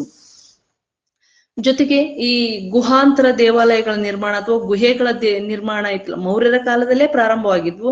ಆದ್ರೆ ಮೌರ್ಯರ ಕಾಲದಲ್ಲಿ ಪ್ರಾರಂಭವಾಗಕ್ಕಿಂತ ಮುಂಚೆ ಅಲ್ಲಿ ಗ್ರೀಕರು ವಾಯುವ್ಯ ಭಾರತದಲ್ಲಿ ಏನ್ ದಾಳಿ ಮಾಡಿದ್ರಲ್ಲ ಇದು ಗ್ರೀಕರ ಅವರ ಪ್ರಭಾವ ಇತ್ತು. ಇಲ್ಲಿ ಕೂಡ ಭಾರತೀಯ ಅರಸರು ಈ ಗುಹೆಗಳನ್ನ ಕೆತ್ತುವುದನ್ನ ಮತ್ತು ಕೊರೆಯುವುದನ್ನ ಗ್ರೀಕರನ್ನ ನೋಡಿ ಕಲ್ತ್ಕೊಳ್ತಾರೆ ಅಂತ ಹೇಳ್ಬೋದು. ವಿಶೇಷವಾಗಿ ನಾಗಾರ್ಜುನಕೊಂಡ, ಅಮರಾವತಿ, ಆಮೇಲೆ ಬರಾಬರ್ ಬೆಟ್ಟಗಳು, ಅಜಂತ, ಎಲ್ಲೋರ ಈ ಪ್ರದೇಶಗಳಲ್ಲಿ ಗುಹೆಗಳನ್ನ ನಿರ್ಮಿಸ್ತಾರೆ ಅಂತೇಳಿ. ಜೊತೆಗೆ ಧರ್ಮಗಳ ಒಂದು ಪ್ರಚಾರ ಸ್ವೀಕಾರ, ಆಮೇಲೆ ಭಾರತಕ್ಕೆ ಬಂದಂತ ಗ್ರೀಕರು ಬೇರೆ ಬೇರೆ ಧರ್ಮೀಯರಾಗಿರ್ತಾರೆ. ಅವರು ಕೂಡ ಇಲ್ಲಿ ಕ್ರಿಶ್ಚಿಯನ್ ಅನ್ನ ಪ್ರಸಾರ ಮಾಡ್ಲಿಕ್ಕೆ ನೋಡ್ತಾರೆ. ಮತ್ತೆ ಇಲ್ಲಿ ಅದನ್ನ ಅಲ್ಲಿಗೆ ಅಂದ್ರೆ ರವಾನೆ ಆಗುತ್ತೆ. ಎರಡರ ನಡುವೆ ಧಾರ್ಮಿಕ ಮತ್ತು ಸಾಂಸ್ಕೃತಿಕವಾಗಿ ಮಿಲಿನ ಆಗ್ತವೆ ಅಂತೇಳಿ ಹೇಳ್ಬೋದು. ಅದ್ರ ಜೊತೆಗೆ ಮೆನಂದಾರ್ ಗ್ರೀಕ್ ಅರಸನಾದ್ರೂ ಕೂಡ ಬೌದ್ಧ ಮತಾವಲಂಬಿ ಆಗಿರ್ತಾನೆ ಅಂತ ಹೇಳ್ಬೋದು. ಮತ್ತೆ ಇಲ್ಲಿ ನೋಡಿ ಇನ್ನೊಬ್ಬ ಬಂದಿರ್ತಾನಲ್ಲ ಹೆಲಿಯೋಡೋರಸ್, ಏನು ರಾಯಭಾರಿ ಆಗಿರ್ತಾನಲ್ಲ ಗ್ರೀಕರ ರಾಯಭಾರಿ, ಅವನು ವಿಷ್ಣುವಿನ ಆರಾಧಕ ಅಂತ ನಾವು ಆಗಲೇ ಅಧ್ಯಯನ ನೋಡಿದ್ವಿ. ಅವನು ವಿಷ್ಣುವಿನ ಆರಾಧಕನಾಗಿರ್ತಾನೆ ಅಂತೇಳಿ. ಜೊತೆಗೆ ಇಲ್ಲಿ ಶಕ ಮತ್ತು ಕುಶಾನ ಅರಸರು ಕೂಡ ಇಲ್ಲಿ ಶಿವ, ವಿಷ್ಣು ಮತ್ತು ಸೂರ್ಯನ ಆರಾಧಕರಾಗಿರ್ತಾರೆ ಅಂತ ಹೇಳ್ಬೋದು. ಮತ್ತೆ ವಾಸುದೇವನ ಆರಾಧಕರಾಗಿರ್ತಾರೆ ಅಂತ ಹೇಳ್ಬೋದು. ಜೊತೆಗೆ ನಮ್ಮ ಉಪನಿಷತ್ತುಗಳು, ವೇದ, ಆಮೇಲೆ ಈ ಜೈನ ಬೌದ್ಧ ಧರ್ಮಗಳು ಕೂಡ ಗ್ರೀಕ್ ನಲ್ಲಿ ಅಧ್ಯಯನಕ್ಕೆ ಒಳಪಡ್ತವೆ ಅಂತ ಹೇಳ್ಬೋದು. ಜೊತೆಗೆ ಡೆಮಿಟ್ರಿಯಸ್ ಬೌದ್ಧನಾಗಿರ್ತಾನೆ. ಬೌದ್ಧ ಧರ್ಮ ಬೆಳಿಲಿಕ್ಕೆ ಇವರು ಕೂಡ ಕಾರಣಕರ್ತರಾಗ್ತಾರೆ ಅಂತ ಹೇಳ್ಬೋದು. ಮತ್ತೆ ಈ ಶಕರು ಏನಪ್ಪಾ ಮಧ್ಯ ಏಷ್ಯಾದಿಂದ ಬಂದವರಾದ್ರೂ ಕೂಡ ಭಾರತೀಯ ಅರಸರಂತೆ ಬೆಳಿತಾರೆ. ಇಲ್ಲಿ ಭಾರತೀಯ ಅರಸರಂತೆ ಬಿರುದುಗಳನ್ನು ಧರಿಸ್ತಾರೆ. ರಾಜನ್ನು, ಮಹಾರಾಜ ಎಂಬ ಬಿರುದನ್ನ ಧರಿಸ್ತಾರೆ ಅಂತ ಹೇಳ್ಬೋದು. ಮತ್ತೆ ಇವರು ವಿಶೇಷವಾಗಿ ಬೌದ್ಧ ಭಿಕ್ಕುಗಳಿಗೆ ಇಲ್ಲಿ ನಹಪಾಣ ಇರ್ಬೋದು, ಮತ್ತೆ ಅವನ ಅಳಿಯ ಉಸವದತ್ತ ಇರ್ಬೋದು, ಸಾಕಷ್ಟು ನಾಣ್ಯಗಳನ್ನ ದಾನ ಮಾಡ್ತಾರೆ ಅಂತ ಹೇಳ್ಬೋದು. ಮತ್ತೆ ವಿಶೇಷವಾಗಿ ಇಂಡೋ ಗ್ರೀಕರಿಂದ ಹುಟ್ಟಿದಂತ ಮತ್ತೊಂದು ಪಂಥ ಯಾವ್ದಪ್ಪ ಅಂದ್ರೆ ಈ ಮಹಾಯಾನ ಪಂಥ ಅಂತ ಹೇಳ್ಬೋದು. ಮಹಾಯಾನ ಪಂಥ ಏನಪ್ಪಾ ಅಂದ್ರೆ ಬುದ್ಧನ ಒಂದು ತೋರ್ಪಡಿಸುವಿಕೆ, ಅಂದ್ರೆ ಮೂರ್ತಿಗಳಲ್ಲಿ ತೋರ್ಪಡಿಸ್ತಕ್ಕಂಥದ್ದು, ಆಂತರ್ಯಕ್ಕಿಂತ ಬಾಹ್ಯಕ್ಕೆ ಜಾಸ್ತಿ ಒತ್ತನ್ನು ನೀಡತಕ್ಕಂಥದ್ದು ಅಂತೇಳಿ ಹೇಳ್ಬೋದು. ಇಲ್ಲಿ ಈ ಮಹಾಯಾನ ಪಂಥದಲ್ಲಿ ಐಹಿಕ ಸಂಸ್ಕೃತಿ ಪ್ರಿಯರ ಅಂತ ವಿದೇಶಿಯರಿಂದಾಗಿ ಏನು ಅತ್ಯಂತ ಕಠಿಣವಾದಂತ ಬೌದ್ಧ ಭಿಕ್ಕುಗಳ ಜೀವನದಲ್ಲಿ ಮಾರ್ಪಾಟ ಆಗುತ್ತೆ ಅಂತೇಳಿ ಹೇಳ್ಬೋದು. ಆಮೇಲೆ ವಿರಕ್ತಿ ಜೀವನದಲ್ಲಿ ಬದಲಾವಣೆ ಆಗುತ್ತೆ. ಆಮೇಲೆ ಅವರು ವರ್ಣದ ವಸ್ತ್ರಗಳನ್ನ ಧರಿಸಿ ವಿಹಾರ ಮಾಡ್ಲಿಕ್ಕೆ ಹೋಗ್ಲಿಕ್ಕೆ ಇದು ಪ್ರಭಾವ ಬೀರುತ್ತೆ ಅಂತ ಹೇಳ್ಬೋದು. ಯಾವುದು ಮಹಾಯಾನ ಪಂಥ ಅಂತ ಹೇಳ್ಬೋದು. ಜೊತೆಗೆ ಬುದ್ಧನನ್ನ ಮೂರ್ತಿಗಳ ರೂಪದಲ್ಲಿ ಪೂಜಿಸ್ಲಿಕ್ಕೆ ಆರಂಭಿಸ್ತಾರೆ ಮಹಾಯಾನ ಪಂಥದವರು ಅಂತೇಳಿ. ಹಾಗಾಗಿ ಈ ಮಹಾಯಾನ ಪಂಥ ಇಂಡೋ ಗ್ರೀಕರ ಪ್ರಭಾವದಿಂದಾಗಿ ಭಾರತದಲ್ಲಿ ಹುಟ್ಕೊಳ್ತು ಅಂತ ಹೇಳ್ಬೋದು. ಈ ವಿಗ್ರಹಾರಾಧನೆ ಮೊದ್ಲಾಗಿ ಇರಂಗಿಲ್ಲ. ಈ ವಿಗ್ರಹ ಆರಾಧನೆ ಏನು ಬೃಹತ್ ಪ್ರಮಾಣದಲ್ಲಿ ಏನು ಬ್ರಾಹ್ಮಣೀಯ ಒಂದು ಏನಿದಿತ್ತಲ್ಲ ಒಂದು ವೈದಿಕ ಮತಧರ್ಮದಲ್ಲಿ ವಿಗ್ರಹ ಆರಾಧನೆ ಇರ್ತಾರ, ಅದರ ಪ್ರಭಾವಕ್ಕೆ ಒಳಗಾಗಿ ಇದು ಮಹಾಯಾನ ಪಂಥ ಬೆಳೆಯಿತು ಅಂತ ಹೇಳ್ಬೋದು. ಜೊತೆಗೆ ಇಂಡೋ ಗ್ರೀಕರಿಂದ ಸಾಕಷ್ಟು ಬದಲಾವಣೆ, ವ್ಯಾಪಾರ ವಹಿವಾಟು ಇರ್ಬೋದು, ಕಲೆ ವಿನಿಮಯ ಇರ್ಬೋದು, ಸಾಹಿತ್ಯ ಇರ್ಬೋದು, ಇವೆಲ್ಲದರಿಂದಾಗಿ ಭಾರತೀಯ ಸಂಸ್ಕೃತಿಯಲ್ಲಿ ಇಂಡೋ ಗ್ರೀಕರ ಒಂದು ಸಂಸ್ಕೃತಿ ಬೆರೆತು ಹೋಯಿತು ಅಂತೇಳಿ ಹೇಳ್ಬೋದು. ಮತ್ತೆ ಇನ್ನೊಂದು ವಿಶೇಷವಾಗಿ ನಾಣ್ಯ, ಈ ಭಾರತದಲ್ಲಿ ಚಿನ್ನದ ನಾಣ್ಯಗಳನ್ನು ಟಂಕಿಸಿದವರು ಮತ್ತು ಚಲಾವಣೆಗೆ ತಂದವರು ಕುಶಾನರು ಅಂತ ನಾವೇನ್ ಹೇಳ್ತೀವಲ್ಲ, ಅದ್ರ ಜೊತೆಗೆ ಇಂಡೋ ಗ್ರೀಕರು, ಟೋಟಲ್ ಆಗಿ ಇಂಡೋ ಗ್ರೀಕರು ಈ ನಾಣ್ಯವನ್ನ ಟಂಕಿಸಿ ಚಲಾವಣೆಗೆ ತಂದ್ರು ಅಂತ ಹೇಳ್ಬೋದು. ಜೊತೆಗೆ ವಿಜ್ಞಾನ, ಭಾರತದಲ್ಲಿ ವಿಜ್ಞಾನ ಬೆಳಲಿಕ್ಕೆ ಇತ್ತು ನಮ್ದು ಉಪನಿಷತ್ತುಗಳ ಕಾಲದಿಂದನೂ ಕೂಡ ಈ ಖಗೋಳ ಜ್ಯೋತಿಷ್ಯ ಎಲ್ಲ ಇತ್ತು. ಗ್ರೀಕರು ಇದ್ರ ಜೊತೆಗೆ ಇನ್ನ ಸ್ವಲ್ಪ ನಮಗೆ ಬೆಳಿಲಿಕ್ಕೆ ಪ್ರೋತ್ಸಾಹವನ್ನು ನೀಡಿದ್ರು ಅಂತ ಹೇಳ್ಬೋದು. ಟೋಟಲ್ ಆಗಿ ಸಾಂಸ್ಕೃತಿಕ ವಿನಿಮಯ ಇಂಡೋ ಗ್ರೀಕರಿಂದ ಆಯ್ತು ಅಂತ ಹೇಳ್ಬೋದು. ಮತ್ತೆ ನಾಟಕ ಪರಂಪರೆ ಬೆಳಿಲಿಕ್ಕೆ ಗ್ರೀಕರ ಒಂದು ಪ್ರಭಾವ ಕೂಡ ನಮ್ಮಲ್ಲಿ ಜಾಸ್ತಿ ಆಯ್ತು ಅಂತ ಹೇಳ್ಬೋದು. ಜೊತೆಗೆ ಇದು ಅಶ್ವರೋಹ ಏನು ಯುದ್ಧ ಕಲೆ ಐತಲ್ಲ, ಕುದುರೆ ಮೇಲೆ ನಿಂತು ಯುದ್ಧವನ್ನು ಮಾಡ್ತಕ್ಕಂಥದ್ದು, ಕುಳಿತುಕೊಂಡು ಯುದ್ಧವನ್ನು ಮಾಡ್ತಕ್ಕಂಥದ್ದು, ಅದು ಇಂಡೋ ಗ್ರೀಕರಿಂದ ನಮಗೆ ಒಂದ್ ರೀತಿ ಬಳುವಳಿಯಾಗಿ ಬಂತು ಅಂತ ಹೇಳ್ಬೋದು. ಇನ್ನು ನಾವು ಕುಶಾನರನ್ನ ಅಧ್ಯಯನ ಮಾಡಿಲ್ಲ. ಕುಶಾನರನ್ನ ಅಧ್ಯಯನ ಮಾಡಿದಾಗ ಇವೆಲ್ಲ ವಿಷಯಗಳು ಬರ್ತವೆ. ಆಕ್ಚುಲಿ ಈ ಅಶ್ವರೋಹ ಇರ್ಬೋದು, ಚಿನ್ನದ ನಾಣ್ಯಗಳಿರ್ಬೋದು, ಆಮೇಲೆ ಮಹಾಯಾನ ಪಂಥ ಇರ್ಬೋದು, ವಿಶೇಷವಾಗಿ ಕುಶಾನರ ಕಾಲಾವಧಿಯಲ್ಲಿ ಬಂತು ಅಂತ ಹೇಳ್ಬೋದು. ಕುಶಾನರು ಕೂಡ ಇಂಡೋ ಗ್ರೀಕರಲ್ಲಿ ಅವರು ಕೂಡ ಒಬ್ರು, ಅವ್ರ ಬಗ್ಗೆ ಸಪರೇಟ್ ಅಧ್ಯಯನ ಇದೆ. ಹಾಗಾಗಿ ಆ ಸಂದರ್ಭದಲ್ಲಿ ನಾವು ಇನ್ನೂ ಹೆಚ್ಚಿನ ಒಂದು ಅಧ್ಯಯನವನ್ನು ಮಾಡೋಣ. ಇದ್ರ ಜೊತೆಗೆ ಇಂಡೋ ಗ್ರೀಕರು ಶಕರು ಅಥವಾ ಕ್ಷತ್ರಪರು ಜೊತೆಗೆ ಮತ್ತು ಪಾರ್ಥಿಯನ್ನರು, ಇವರು ಮೌರ್ಯರ ನಂತರ ವಾಯುವ್ಯ ಭಾರತವನ್ನು ಆಳಿದಂತ ಪ್ರಮುಖರು ಅಂತೇಳಿ ಹೇಳ್ಬೋದು. ಇವರ ನಂತರ ಸಂಪೂರ್ಣವಾಗಿ ಕುಶಾನರ ನಂತರ ಮತ್ತೆ ಗುಪ್ತರು, ಅಲ್ಲಿಗೆ ಮತ್ತೆ ವಾಪಸ್ ಗುಪ್ತರ ಒಂದು ಸ್ಥಾಪನೆಯಿಂದ ಮತ್ತೆ ಭಾರತೀಯತೆ ಪ್ರಾರಂಭ ಆಗುತ್ತೆ ಅಂತೇಳಿ ಹೇಳ್ಬೋದು. ಇಷ್ಟು ವಾಯುವ್ಯ ಭಾರತ ಮತ್ತೊಂದು ಸಾರಿ ಏನಂದ್ರ ವಿದೇಶಿಯರ ದಾಳಿಗೆ ತುತ್ತಾಯಿತು ಅಂತೇಳಿ ಹೇಳ್ಬೋದು. ಓಕೆ, ಇಲ್ಲಿ ತಾಯರವರು ಒಂದು ಪ್ರಶ್ನೆ ಕೇಳಿದ್ದಾರೆ. ಸಂಸ್ಕೃತದಲ್ಲಿ ಮೊದಲ ದೀರ್ಘ ಶಾಸನ ಕೆತ್ತಿಸಿದ ಶಕರಾಜ ಯಾರು ಅನ್ನಂದ್ರ ರುದ್ರದಾಮನ್, 1ನೇ ರುದ್ರದಾಮನ್. ಇಷ್ಟು ಇವತ್ತಿನ ಒಂದು ತರಗತಿ. ಇದ್ರಲ್ಲಿ ಏನೋ ಡೌಟ್ಸ್ ಡೌಟ್ಸ್ ಅಂದ್ರೆ ನನಗೂ ಒಂಚೂರು ಡೌಟ್ಸ್ ಇದೆ, ಹೀಗಾಗಿ ಇಲ್ಲಿ ಚರ್ಚೆ ಮಾಡಿದ್ರೆ ಏನಾದ್ರು ಒಂಚೂರು ಗೊತ್ತಾಗುತ್ತೇನಂತ.